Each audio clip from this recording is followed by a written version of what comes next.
Hello, dear students. I am your Shakil Ahmed, lecturer botany, department of education, government of Jammu and Kashmir. आज का जो हमारा topic है वो बहुत ही इंटरेस्टिंग टॉपिक है। That is the absorption of water और the short distance transport of water.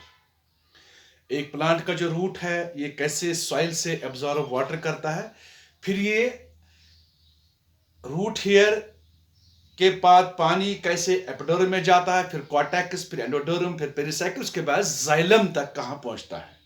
ठीक है, तो चूंकि मैंने आपको पहले ही बताया यहाँ पे दो किस्म के मैकेनिज्म है, एक एक्टिव ट्रांसपोर्ट, पैसिव ट्रांसपोर्ट और एक्टिव ट्रांसपोर्ट। पैसिव ट्रांसपोर्ट में ऑलमोस्ट जो वाटर होता है पैसिवली ट्रांसपोर्ट होता है, but different mechanisms. Number one diffusion है, इम्बाइबिशन है, फैसिलिटी डिफ्यूजन है, ओस्मोसिस है या आयन चैनल्स है, तो वो तो सभी पैसिव ट्रांसपोर्ट हो गए। तो यहाँ पर जो एब्जॉर्प्शन ऑफ वाटर, यहाँ पर भी हम पैसिव ट्रांसपोर्ट ही लेंगे। ठीक है, या इसका दूसरा नाम है short distance transport of water. ये मैं आपको बताऊं what does short distance mean. Short distance mean मतलब हो गया रूट हेयर से लेके अंदर जाइलम तक कैसे वाटर ट्रांसपोर्ट होता है, that is called short distance transport of water. दूसरा हो गया लॉन्ग डिस्टेंस, कैसे रूट से लेके up to top of the tree, plant के ऊपर तक कैसे ट्रांसपोर्ट पानी होता है, इसको बोलते हैं long distance transport of water और एसेंट ऑफ सैंड। तो पहले बच्चों यहां हम लेंगे, पहले एक डायग्राम बनाएंगे, एक पिक्चर बनाएंगे। यहाँ पे मान लो ये हम लेंगे रूट हियर, ठीक है, ये हो गया हमारा एपिबेलिमा और एपिडर्मल सेल्स, ठीक है, ये हो गया एपिडर्मल सेल्स, ठीक है। अब एपिडर्मिस के अंदर क्या होता है, एपिडर्मिस के अंदर होता है पहले बच्चों कॉर्टेक्स, क्या होता है, इसके बाद कॉर्टेक्स होता है, ये हो गया हमारा कॉर्टेक्स, ठीक है, ये हो गया हमारा कॉर्टेक्स। अब कॉर्टेक्स के बाद क्या होता है, कॉर्टेक्स के बाद होता है what we call as the endodermis. क्या होता है पहले बच्चों, फिर होता है एंडोडर्मिस।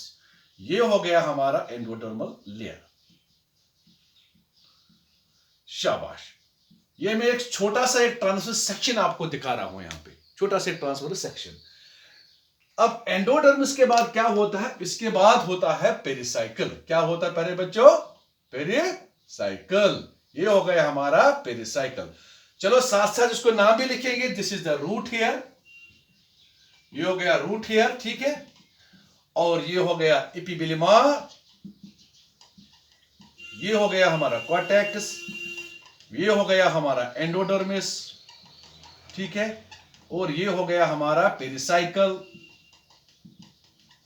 इसके बाद पेरिसाइकिल के बाद होता है just below the pericycle lies the xylem parenchyma. चलो यहां पे हम जाइलम पैरेन्काइमा बनाते हैं, ठीक है, ये हो गया जाइलम पैरेन्काइमा सेल्स, ठीक है। अब इसके बाद जाइलम पैरेन्काइमा के बाद क्या होता है, फिर होता है ट्रकीड्स। क्या होते हैं यार, वेसल्स। तो यहां पे हम ट्रकीड्स और वेसल्स जो होते हैं they are the main elements of transport of water. ये हमने बनाया एक ट्रकीड यहां पे, ठीक है, वेरी गुड। तो इस ट्रकीड का थोड़ा हम साइटोप्लाज्म यहां बनाते हैं, क्योंकि यंग रूट है। यंग रूट की बात, ट्रकीड तो डेड होते हैं, लेकिन यहां पे जो ट्रकीड है इसको मैं यहां पे जो यंग होता है वो लिविंग होता है उस टाइम, उसके अंदर साइटोप्लाज्म होता है, ठीक है। अब पहले बच्चों जो रूट हेयर होता है, रूट हेयर जो होता है ये टाइटली पैक्ड होता है किसके अंदर, सॉइल पार्टिकल्स के अंदर। जो जमीन के अंदर जो जमीन होता है हमारी सॉइल होती है, इसमें सॉइल पार्टिकल्स होते हैं। Soil particles are tightly packed, लेकिन इन टाइटली पैक्ड इतने भी नहीं होते हैं कि इनमें कोई गैप नहीं होती है। इनमें छोटे छोटे पोर्स होते हैं, छोटे छोटे पोर्स होते हैं उस, और उन्हीं पोर्स में पानी स्टोर रहता है, उसको बोलते हैं कैपिलरी वाटर। क्या बोलते हैं इसको, suppose this is capillary water, capillary water, जो अवेलेबल पानी होता है एक रूट को एब्जॉर्ब करने के लिए। इसके अलावा पहले बच्चों अगर आपको नीट में क्वेश्चन पूछा जाएगा कौन सा पानी वाटर अवेलेबल होता है प्लांट के लिए, वहां हाइग्रोस्कोपिक वाटर ऑप्शन होगा, कैपिलरी वाटर ऑप्शन होगा, बाउंड वाटर ऑप्शन होगा वहां पे, या और भी कोई ऑप्शन होंगे। तो ये सारे अनअवेलेबल होते हैं except one, that is the capillary water. Capillary water is the only water which is available for the root hair to absorb the water. Number one. Number two, the maximum absorption water जो होती है वो root hair से होती है, क्योंकि root hairs young होते हैं, 6-7 दिन के बाद रिप्लेस हो जाते हैं, नए रूट हेयर बन जाते हैं, फिर फिर उनसे एब्जॉर्ब वाट पानी होता है। ओके, अब हमारा शार्ट से ट्रांसपोर्ट कैसे स्टार्ट होता है?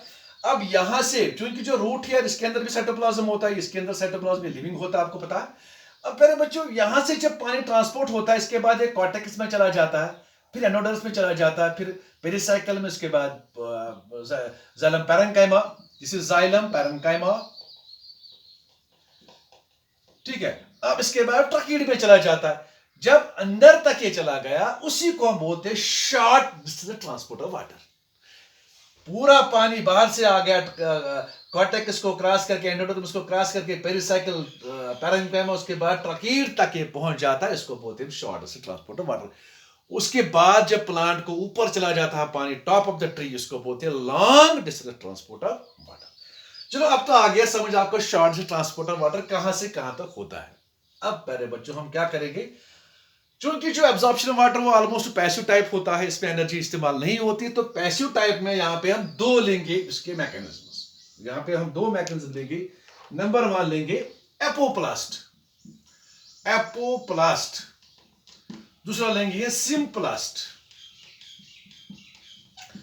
पहले बच्चों, what is does apoplast mean? Apoplast mean हो गया वो continuous system, it's one continuous system,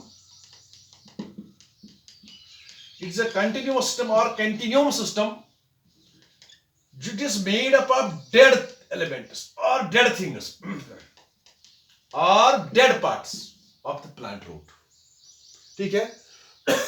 sorry, for example कौन कौन सा पार्ट याद रखना, कौन कौन सा पार्ट इसमें हम लेते हैं?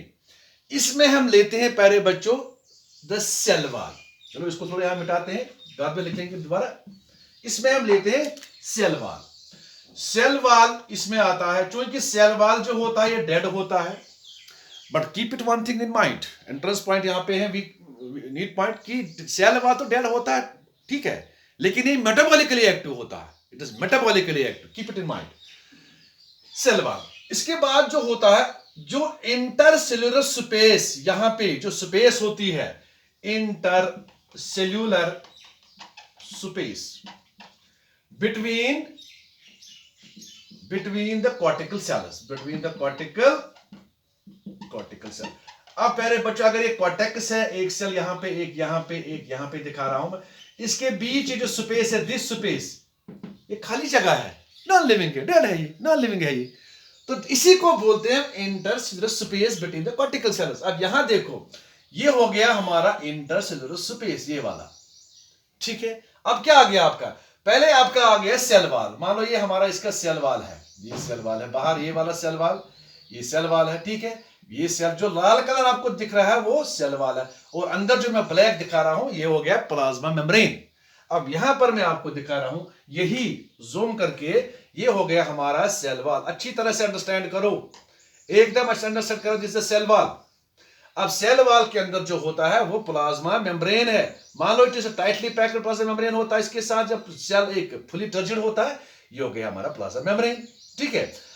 अब दिस इज प्लाज्मा मेम्ब्रेन, ठीक है, और ये हो गया हमारा सेल वॉल, ओके। अब पहले बच्चों सेल वॉल डेड है, इसके बाद आ गया हमारा इंटरसेल्युलर स्पेस, इसके बाद आता है, क्या आता है हमारा एंडोडर्मिस, ठीक है। लेकिन एंडोडर्मिस जो है उसमें कैस्पिरोसिट्रिपस होता है, वो डेड नहीं होता है। अब हम सिर्फ यहां बात कर रहे हैं खाली किस चीज का, that is cell wall and intercellular space. इसके बाद जो हमारे ये ट्रकीड है, tracheid is also in dead, जो होता है हायर, जो मैच्योर रूट्स होते हैं डेड होता है, लेकिन जो यहाँ पे ऑलमोस्ट ट्रकीड को हम डेड ही बोलते हैं, लेकिन यहाँ पे थोड़ा ये कंप्लीटली डेड नहीं होता है, इसमें साइटोप्लाज्म होता है, इसमें साइटोप्लाज्म होता है, लेकिन ऑलमोस्ट हम कहेंगे चलो ये डेड है। फॉर एग्जाम्पल इसमें न्यूक्लियस नहीं है, सो वी कैन से इसमें हम ट्रकीड भी लेंगे, लेकिन क्योंकि हाफ डेड होता है हाफ लिविंग होता है, ये पूरा कंप्लीटली डेड नहीं, तो इसके लिए हम इसको लेंगे एपोप्लास्ट में, ओके। अब दूसरा होता है सिंप्लास्ट, दूसरा क्या हो गया, सिंप्लास्ट में क्या होता है? अगर आपको याद होगा, मैंने एक लेक्चर जब पढ़ाया था टिश्यू सिस्टम में, वहां मैंने आपको टर्म दी थी किस, एपोप्लास्ट और सिंप्लास्ट। लेकिन मैंने कहा आपको उस वक्त लेक्चर में आगे आपको पढ़ाऊंगा, तो आज मैं वो ले रहा हूं यहाँ पे। सिंपलेस्ट मास हो गया living things, living elements. Living element मतलब हो गया कौन कौन सा? Number 1 cells, cytoplasm of the cell, cell cytoplasm, cell cytoplasm. इसके अंदर आता सेल साइटोप्लाज्म एंड आता या प्लाज्मा मेम्ब्रेन, प्लाज्मा मेम्ब्रेन, क्योंकि ये लिविंग है, ठीक है। तो इसमें सेल साइटोप्लाज्म में प्लाज्मा मेम्ब्रेन लिविंग एलिमेंट्स आते हैं, या सिंपलेस्ट को बोलते हैं living elements are living continuous system. इसको नाम देंगे लिविंग कंटिन्यूअस सिस्टम, ठीक है। तो अब हमारे पास दो सिस्टम आ गए, एपोप्लास्ट एंड सिंपला। एपोप्लास्ट मतलब हो गया डेड, डेड एलिमेंट्स आते हैं इसमें। सिंपलास्ट में आते हैं लिविंग, सिंपलास्ट में क्या आते हैं? Living, very good. तो इसमें साइटोप्लाज्म में प्लाज्मा मेम्ब्रेन आता है, वो लिविंग आता है। अब कैसे ट्रांसपोर्ट होता है, कैसे एक प्लांट एब्जॉर्ब वाटर करता है, ठीक है। अब हम यहां पे वो डिस्कस करेंगे। अब पहले बच्चों देखो, आप सबसे पहले जो एक रूट हेयर ये लिविंग होता है, ये थिन वॉल्ड होता है। पहले ट्रांसपोर्ट वाटर होता है थ्रू द ओस्मोसिस से, किससे? डिफ्यूजन। डिफ्यूजन में होता है दैट इज क्योंकि osmosis itself a diffusion, it is also diffusion, but it occurs through semi permeable membrane, क्योंकि इसके अंदर जो मेम्ब्रेन है यहां पे, अब यहां पे चलो एक मेम्ब्रेन बनाते हैं, कलरफुल बनाएंगे यहां पे ताकि आपको समझ आएगा। This is plasma membrane. पहले पर जो प्लाज्मा मेम्ब्रेन है ये लिविंग है ना, ये लिविंग है, और जो सेल वॉल है वो डेड है। अब चूंकि थिन वॉल्ड होता है, इसमें कोई सेकेंडरी डिपोजिशन नहीं होती है, प्राइमरी वॉल होता है इसमें। अब जब ही ये मतलब पहला जो ट्रांसपोर्ट होता है एब्जॉर्प्शन ओस्मोसिस से होता है, ओस्मोसिस। अब पहले बच्चों ओस्मोसिस से पैसिव मैकेनिज्म ऑफ ट्रांसपोर्ट, यहां पे एनर्जी इस्तेमाल नहीं होती, it occurs along the concentration gradient. अब पहले बच्चों ये ओस्मोसिस जो होती है, अब इसको डिफ्यूजन क्यों नहीं यहां देंगे नाम? Why not? It is diffusion, but it's a special diffusion. क्यों इसको डिफ्यूजन नाम देंगे? यहां नहीं देंगे, because it occurs through the differentially permeable membrane और सिलेक्टिवली परमेबल मेम्ब्रेन। तो पहले बच्चों इसीलिए इसको हम बोलते हैं इट इज ओस्मोसिस। अगर डिफ्यूजन नाम देंगे तो डिफ्यूजन में प्लाज्मा मेम्ब्रेन की जरूरत हमें नहीं पड़ती है, वो don't take in consideration here उस वक्त plasma what you call as the plasma membrane, so just diffusion. अगर सीड लेंगे, जो मैंने इससे आगे जो लेक्चर पढ़ाया था, सीड लेंगे, सीड को पहला जो वाटर एब्जॉर्ब होता है माइक्रोपाइल से होता है, ठीक है, लेकिन इम्बाइबिशन होता है। पहले सीड जो होता है वो इम्बाइब करता है वाटर, पहले इम्बाइब, उसके बाद आता है डिफ्यूजन या ओस्मोसिस, ठीक है। पहले आप इम्बाइब करो, इसमें इम्बाइब दैट इज जो सॉलिड पार्टिकल होते हैं उसमें इम्बाइबिशन होते हैं, इम्बाइबिशन, फिर डिफ्यूजन, उसके बाद ओस्मोसिस। लेकिन यहां डायरेक्टली आप ले लो, क्या ले लो? ओस्मोसिस, क्योंकि यहां इम्बाइबिशन नहीं होता है, इम्बाइब यहां वाटर नहीं होता। इम्बाइब खाली उन चीजों में होता है जिनमें पानी नहीं होगा। वुड है, सीड्स है, उनमें पानी नहीं होगा जो हमें दिखेगा। हाँ, सीड में पानी होता है, 14% होता है, लेकिन ऑलमोस्ट उसमें पानी में नहीं दिखता है, इसीलिए हम कहते हैं इसमें इम्बाइबिशन होता है। लेकिन यहां क्या होता है? यहां ओस्मोसिस होती है। Okay, this all about this. अब इसके बाद अब हम लेंगे पहले एपोप्लास्ट। क्या लेंगे? पहले एपोप्लास्ट। अब हम यहाँ पे एक और डायग्राम बनाएंगे। क्या बनाएंगे? एक और डायग्राम यहाँ पे बनाएंगे। अब देखो मैं कैसे बनाऊंगा डायग्राम। पहले हम लेंगे यहाँ पे एक सेल बनाएंगे। मान लो ये हम एक सेल यहाँ बनाएंगे। ये हो गया हमारा रूट हेयर। पहले बच्चों ये हो गया हमारा रूट हेयर, ये हो गया हमारा मान लो प्लाज्मा मेम्ब्रेन। अब इस प्लाज्मा मेम्ब्रेन को बाहर से बनाएंगे हम, ये बनाएंगे इसको सेल वॉल। ये मैंने थोड़ा गैप दी यहाँ पे आपको समझाने के लिए प्लाज्मा मेम्ब्रेन और सेल वॉल के बीच। ये हो गया हमारा what you call as the cell wall. ये हो गया हमारी दूसरी सेल, कॉर्टिकल सेल, ठीक है, जो अगर आप दूसरी कॉर्टिकल से ये अब इसका प्लाज्मा मेम्ब्रेन यहाँ पे बनाएंगे, ठीक है। एग्जैक्टली ये वही डायग्राम है जो आपको एनसीईआरटी बुक में है, लेकिन ये वाला पार्ट उसमें नहीं दिया, रूट हेयर मैंने दिखाया यहाँ पे आपको समझाने के लिए। ये हो गया हमारा एपिडर्म। क्या हो गया हमारा? एपिडर्म, एपिडर्म, ठीक है। इसके बाद what is this is cortex, this is cortex, ठीक है। इसके बाद हम दिखाएंगे एक और सेल, वो हो गया एंडोडर्म। क्या हो गया वो? This is the endoderm. इसको भी प्लाज्मा मेम्ब्रेन अंदर से होता है, ये हो गया प्लाज्मा मेम्ब्रेन। इसके बाद क्या आता है, इसके बाद आता है मान लो पैरेन्काइमा। चलो एक और यहां पे दिखाएंगे, पैरेन्काइमा भी दिखाएंगे यहां पे, ठीक है, पैरेन्काइमा यहां भी दिखाएंगे। ये हो गया हमारा पैरेन्काइमा सेल, ठीक है, और ये हो गया हमारा what we call as tracheid. शाबाश। तो यहां पे दिखाएंगे इसका प्लाज्मा मेम्ब्रेन। जिस तरह मैं डायग्राम, आप भी कोशिश करो इसी तरह से आप भी बनाओ। तो ये हो गया हमारा ट्रकीड। इसको थोड़ा यहां पे ऐसी तरह से बनाएंगे, ऐसे हो गया ट्रकीड हमारा, ठीक है। अलग अलग नाम लिखेंगे साथ साथ इसको।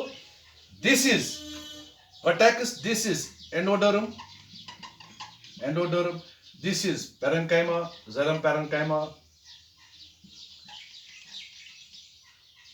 This is tracheid. ओके, आप स्क्रीनशॉट भी ले सकते हो इसका, ले लो स्क्रीनशॉट। इस तरह से आपको थोड़ा ये याद रहेगा स्क्रीनशॉट लेने से। अब प्यारे बच्चों सुनो, एपोप्लास्ट किस तरह काम करता है। एपोप्लास्ट किस तरह एक प्लांट एपोप्लास्ट के जरिए वाटर अब्सॉर्ब करता है। सबसे पहले जो सॉइल पार्टिकल्स होते हैं, सॉइल पार्टिकल से ट्रांसपोर्ट होता है पानी किसके अंदर, थ्रू ऑस्मोसिस से इनटू द रूट हेयर्स में, लेकिन सेल वाल में अंदर नहीं जाएगा, खाली ये किस में जाएगा, इस सेल वाल में, ठीक है। ये सेल वाल का स्पेस है, जो सेल वाल है, सेल वाल की स्पेस जो मैंने बनाई, this is basically cell wall. ये पूरा सेल वाल है जो इतना मोटा मैंने देखा, पूरा सेल वाल। अब यहां से पानी जाएगा, यहां से जाएगा थ्रू सेल वाल, ये अंदर नहीं आएगा। कहां, किसके अंदर, ये सेल के अंदर साइटोप्लाज्म नहीं आएगा, क्योंकि यहां हम बोलते हैं dead elements, that is cell wall. जो मैंने अभी बोला कि इसमें सेल वाल आता है, सेल वाल से यहां से पानी जाएगा, इधर सेल वाल से जाएगा, और इसके बाद इसके अंदर जाएगा, इसके जाएगा। इसके बाद अब यहां पे हो गया, ये क्रॉस करेगा इस सेल वाल को, इसके अंदर चला जाएगा, ठीक है बच्चों।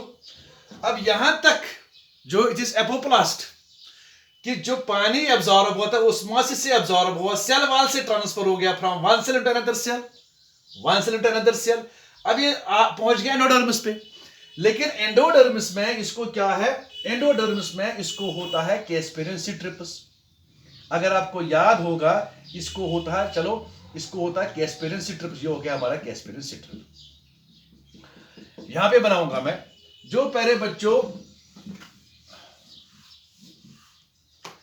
जो यहां पे ये एक सेल मैंने यहां पे बनाई, इस सेल को, ये हो गया एक और सेल, ये एंडोडर्म है। ये वाला जो सेल वाल है, ये वाला सेल वाल, ये वाला cell, both radial and tangential wall जो होते हैं, इनमें कैस्पेरियन सिट्रिपस होते हैं। कैस्पेरियन सिट्रिप का मतलब हो गया they are lignified, they contain suberin deposition. इनमें लिग्निन होता है, सबरीन वैक्स लेयर होता है, that is impermeable to water. अब इस सेल से ना इसके अंदर पानी जाएगा, ना इससे इसके अंदर पानी जाएगा, नहीं करेगा ट्रांसपोर्ट, ना बाहर से ट्रांसपोर्ट पानी इसके अंदर आएगा। अगर यहां पे एक सेल होगी कॉर्टेक्स की सेल, ये इस यहां ट्रांसपोर्ट वाटर नहीं करेगा, क्योंकि जो कैस्पेरियन सिट्रिप है, suppose this is Casparian strip, Casparian strip से पानी अंदर नहीं जाएगा, it is impermeable to water. अब कैसे जाएगा, अब ये क्या करेगा, जब सेल्स के बीच स्पेस होती है, क्या होती है, सेल, ये एक सेल, ये दूसरी सेल है, इसके बीच जो स्पेस होती है, इस स्पेस में ये कैस्पेरियन, ये मान लो ये हमारे पास कौन सी सेल है, ये एंडोडर्मल सेल। इसको यहां पर भी कैस्पेरियन सिट्रिप है, यहां पर भी इस साइड में भी कैस्पेरियन सिट्रिप है, लेकिन ऊपर नहीं होता है। ऊपर जहां स्पेस होती है, जहां पर ये टच करते हैं ऊपर दो सेल्स, उसमें सबरीन डिपोजिशन नहीं होती है, ना लिग्निन होता है, वहां पे ऐसा नहीं होता है। इसके लिए ट्रांसपोर्ट पानी कहां से जाएगा, दैट इज, अब सेल वाल से यहां से ट्रांसपोर्ट यहां तक तो जाएगा, लेकिन यहां से रुक जाएगा, यहां से यहीं पे रुक जाएगा, क्योंकि यहां पे उसको क्या होता है, इसको थोड़ा अंदर से दिखाएंगे। यहां पे कैस्पेरियन सिट्रिप है फॉर एग्जांपल।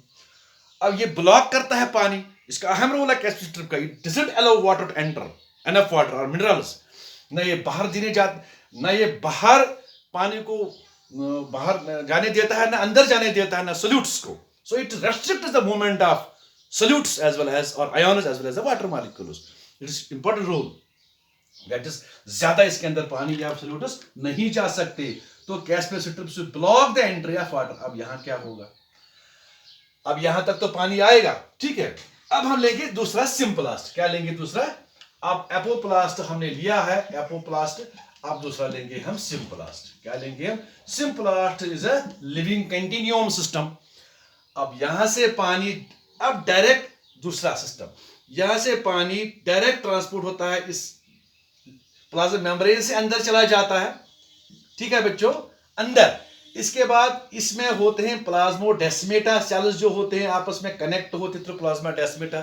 प्लाज्मोडेस्माटा से पानी अंदर चला जाएगा दूसरी सेल में. अब इसके बाद जब यहां पहुंच जाएगा, कहां पे? यहां पहुंच जाएगा. यहां पे इस साइड इसमें कैस्पिरोसिट्रिपस नहीं है, तो इस तरह से अंदर चला जाएगा, ठीक है. और ये जो पानी, ये वाला पानी है, ये वाला पानी भी यहां से आएगा, यहां से चला जाएगा, ठीक है बच्चों. ये यहां से आएगा, यहां से चला जाएगा. तो क्योंकि कैस्पिरोसिट्रिपस यहां से पानी को आगे नहीं जाने देता, इसलिए प्लाज्मोडेस्माटा कनेक्शन से इधर से चला जाएगा, क्योंकि इस साइड में सबमरीन डिपोजिशन नहीं होते कैस्पिरोसिट्रिपस को. ओके. तो यहां पे लिविंग सिस्टम साइटोप्लाज्म से पानी अंदर चला जाएगा. ये ग्रेडियंट वहां, क्योंकि बाहर ग्रेडियंट जरूरी होना चाहिए, बाहर पानी ज्यादा होना चाहिए, तो ग्रेडियंट यहां पे होता है. यहां पे पोटेंशियल ग्रेडियंट काम करता है, ठीक है. क्योंकि अंदर जो पानी होता है वो लॉस होता है. ऊपर जब एक प्लांट ट्रांसफर वाटर करता है कंटिन्यूअसली, तो पानी ऊपर वो चला जाता है, तो टिश्यूज में, सॉरी, जाइलम में एक टेंशन डेवलप होता है, ऑस्मोटिक पोटेंशियल डेवलप होता है. तो उससे वो सक करता है पानी, उससे वो पानी नीचे से सक करता है. और इनमें जो वाटर पोटेंशियल है वो डिक्रीज होता है, ऑटोमेटिक वाटर पोटेंशियल डिक्रीज होता है, एनर्जी डिक्रीज हो जाती. और बाहर वाला जो पानी, उसमें वाटर पोटेंशियल ज्यादा होगा, इनमें एनर्जी ज्यादा होगी, तो पानी उस मासे से इसमें चला जाएगा थ्रू सिंपलास्ट पाथवे. ये लिविंग है. इसके बाद प्लाज्मोडेस्माटा से इसके अंदर चला जाएगा. दूसरी बात, इस सेल्स में होते हैं साइटोप्लाज्म मूवमेंट. वो क्या होता है? इस सेल का पानी साइटोप्लाज्म जो ऐसे मूव करता है, ऐसे, इस तरह से इसको बोलते हैं साइटोप्लाज्म मूवमेंट. इसका जो पानी सॉल्यूशन है साइटोप्लाज्म, वो इसके अंदर चला जाता है, फिर इसका पानी इसके अंदर, इसको बोलते हैं साइटोप्लाज्म मूवमेंट. या सेल के अंदर भी मूवमेंट होता है, ऐसे सेल के अंदर भी ऐसे मूवमेंट होता है वाटर का, that is cytoplasmic stream movement. इससे ट्रांसपोर्ट वाटर होता है from one cell to another cell. लेकिन ये लिविंग होता है. तो जो लिविंग कंटिन्यूम होता है, लिविंग सिस्टम होता है, तो लिविंग सिस्टम में हम क्या लेते हैं? लिविंग सिस्टम में हम लेते हैं पहले बच्चों साइटोप्लाज्म. तो साइटोप्लाज्म से ट्रांसपोर्ट अंदर हो जाएगा पानी इस तरह से. तो यहां पे इसको नाम देंगे सिंपलास्ट, ठीक है. अब सबसे पहले एक्चुअली क्या होता है? सबसे पहले जो पानी ट्रांसपोर्ट होता है वो एक्चुअली 100% ट्रू है, वो एपोप्लास्ट होता है. दोनों काम करते हैं इन रियल सेंस, ये दोनों काम करते हैं इकट्ठे. Water is transported in the plant both by apoplast and symplast pathway. यहां से ट्रांसपोर्ट हो गया एपोप्लास्ट पाथवे से नॉन लिविंग से, फिर यहां से, फिर यहां से, फिर यहां रुक गया, ठीक है. यहां से ये टर्न इधर करेगा, इधर से चला जाएगा वाटर थ्रू प्लाज्मोडेस्माटा से. किसे? थ्रू प्लाज्मोडेस्माटा से जाएगा, ठीक है, इस तरह से. अब यहां तक तो एपोप्लास्ट आ गया, दैट इज एपोप्लास्ट आपका कहां तक आ गया? From root hairs, that is root hair. चलो पहले लेंगे एपिडर्मल सेल्स. एपिडर्मल सेल्स, शाबाश. इसके बाद क्या आएगा? कॉर्टेक्स, शाबाश. इसके बाद क्या आएगा? एंडोडर्म. लेकिन एंडोडर्म तक आगे नहीं जाएगा, क्योंकि एंडोडर्म में कॉर्टेक्स है. तो यहां तक आपका एपोप्लास्ट है. ये हो गया यहां तक आपका एपोप्लास्ट. अब इसके बाद ये क्रॉस करेगा किसको? साइटोप्लाज्म को. अब यहां पे आ गया सिंपलास्ट. अब यहां पे आ गया सिंपलास्ट. अब सिंपलास्ट हो गया ना, ये लिविंग है. अब इसके बाद पानी यहां से निकलेगा दोबारा, और यहां चला जाएगा किसके अंदर? दोबारा सेल, पैरेन्काइमा सेल के अंदर. थोड़ा इसको यहां दिखाऊंगा मैं. यहां से जाएगा, ठीक है, इधर जाएगा, इधर से फिर ऐसे मुंह करेगा सेल वाल से, ऐसे फिर जाएगा किसके अंदर? शाबाश, ट्रकीड के अंदर. फिर चला जाएगा यहां पे एपोप्लास्ट. एपोप्लास्ट यहाँ पे सिंप्लास्ट और यहाँ पे दोबारा एपोप्लास्ट, फिर सिंप्लास्ट, फिर इसके बाद एपोप्लास्ट। तो डायरेक्शन इसको दिखाएंगे, क्या दिखाएं इसको डायरेक्शन, हम इसको सिंपल डायरेक्शन दिखाएंगे, सॉरी बेटा, हम दिखाएंगे इसको। पहले होता है एपोप्लास्ट, इसके बाद होता है यहां पे कैस्पियन ट्रिपस में एंडोडर्मिस में सिंप्लास्ट, यहां से सिंप्लास्ट के थ्रू पानी पर चला जाता है। इसके बाद दोबारा एपोप्लास्ट। ये आ गया आपको नीट के लिए क्वेश्चन, ठीक है। ये आपकी डायरेक्शन कैसे हो, कभी भी इसको सिंप्लास्ट पहले नहीं लिखना, एपोप्लास्ट लिखना, क्योंकि एपोप्लास्ट नॉन लिविंग होता है। इसके बाद यहां पे पानी पहुंच जाएगा, रेस्ट्रिक्ट हो जाएगा। इसके बाद जो ट्रांसवर्स वाल्स होते हैं सेल का, ट्रांसवर्स वाल वो लिग्निफाइड नहीं होता है, कैस्पियन ट्रिप को वो अनसबज्ड होता है, उससे पानी अंदर चला जाएगा थ्रू साइटोप्लाज्म, वो लिविंग से हो गया सिंप्लास्ट। फिर इसके बाद चला जाएगा पैरेन्काइमा में, पैरेन्काइमा की सेल वॉल में चला जाएगा, फिर हो गया एपोप्लास्ट, और ट्रैकियड में चला जाए तो फिर हो गया एपोप्लास्ट, ठीक है। इस तरह से ट्रांसपोर्ट चला जाता है किसके अंदर पानी, मतलब water up to the xylem trachea। This is called shortest transport of water, okay प्यारे बच्चों। लेकिन यहां पर भी ग्रेडियंट डेफिनेटली होना चाहिए, ग्रेडियंट।